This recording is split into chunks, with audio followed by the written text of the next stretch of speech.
Why does my pregnant wife snore? Is it possible she's always snored, and you didn't notice it until worrying about the baby kept you up at night? I wake up earlier than her, and now I wake up more often than before. It might be due to the pregnancy. I figured that much. About a third of pregnant women snore.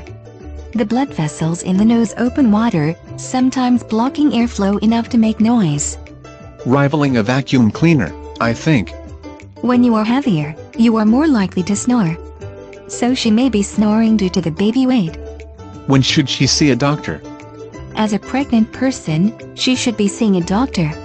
If you mean for the snoring, she has to see a doctor if she stops breathing when snoring.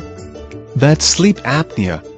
If it is moderate, she could try sleeping on her side to improve airflow. I think she already does that via an impossibly priced pregnancy pillow. She could wear one of those anti-snoring nasal strips.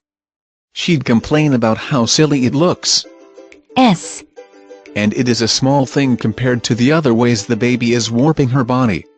Tell her that the lack of sleep is causing the dark lines under her eyes, so wearing this at night is an all-natural beauty treatment.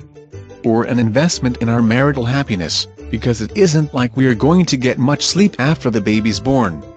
She might try to manage her weight so she doesn't end up worsening it with weight gain. She's convinced she's eating for 2. She's only eating for 1.3 at most. Remind her that the less she indulges now, the fewer mommy and me workouts she'll need later.